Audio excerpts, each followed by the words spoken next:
सोनालिका को पड़ा जोरदार तमाचा। प्रार्थना ने कर दिया है सोनालिका को एक्सपोज, बुआ मां को भी कर दिया चुप। जी हाँ दोस्तों, कुमकुम भाग्य का आने वाला ट्विस्ट होने वाला है बहुत ही धमाकेदार। अपनी सुहाग को बचाने के लिए, अपने पति के लिए अब प्रार्थना किसी की भी नहीं सुनेगी। जहां हॉस्पिटल में फिर से उस पर इल्जाम लगते हुए नजर आएंगे तो इस बार प्रार्थना चुप नहीं रहने वाली है। बुआ माँ को भी मुंह तोड़ जवाब देती हुई नजर आएगी प्रार्थना और कह देगी कि बस बहुत हुआ, आप लोगों ने मुझे शिवान से दूर करने की बहुत कोशिश करी, लेकिन अब जब मेरे सुहाग की जान खतरे में है तो मैं यहाँ से नहीं जाने वाली हूँ। और रही बात सोनालिका की, जिसने मुझे मारने के लिए इतनी बड़ी प्लानिंग करी थी, लेकिन अफसोस उसका ये प्लान फ्लॉप हो गया और आज शिवांश की जान खतरे में है। जो सुनने के बाद बुआ माँ के भी होश उड़ने वाले हैं, लेकिन फिर भी वो सोनालिका का ही साइड लेंगी। लेकिन अब प्रार्थना भी चुप नहीं रहेगी। जी हाँ, भगवान के आगे हाथ फैलाते हुए, हाथ जोड़ती हुई नजर आने वाली है बेचारी प्रार्थना, जिसके चलते अब यहाँ पर प्रार्थना ये भी कहती हुई नजर आने वाली है कि अब वो शिवांश को छोड़कर कहीं नहीं जाएगी।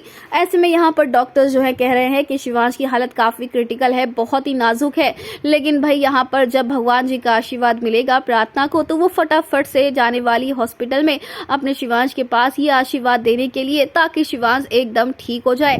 अब भाई यहाँ पर जिस तरीके से प्रार्थना ने अपने शिवांश की जान बचाई होगी वो देखकर तो हर कोई हैरान हो जाएगा। तो वही स्मिता भी फटाफट से हॉस्पिटल में आने वाली है अपने बेटे शिवांश के पास और यहाँ पर बुआ माँ स्मिता को रोकती हुई नजर आएगी। लेकिन यहाँ प्रार्थना जो है वो अब स्मिता माँ का साथ देगी और मुंह तोड़ जवाब देगी बुआ माँ को और सोनालिका को। जी हाँ, दोनों ही यहाँ पर शिवांश के पैसों पर ऐश करना चाहते हैं और लालची है, ये बात समझ चुकी है प्रार्थना। और इसीलिए अगर स्मिता और शिवांश का रिश्ता सुधर जाएगा तो शिवांश की हालत अपने आप ठीक हो जाएगी। और जब एक माँ और एक पत्नी एक साथ रहेंगी तो भाई यहाँ पर शिवांश का ठीक होना तो बनता ही है।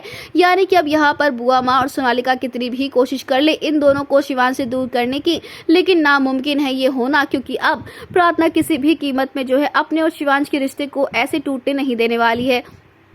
तो दोस्तों, क्या आप भी चाहते हैं कि जल्द से जल्द अब यहाँ पर शिवांश और प्रार्थना एक हो जाए और ये हादसे होने अब बंद हो जाए, क्योंकि बहुत हो चुका है शिवांश के साथ हादसा। अब बस ये हादसे खत्म हो और प्रार्थना शिवांश एक हो। तो हमें कमेंट के शेयर करें। ऐसी टीवी के लेटेस्ट अपडेट के लिए चैनल को सब्सक्राइब कर लें।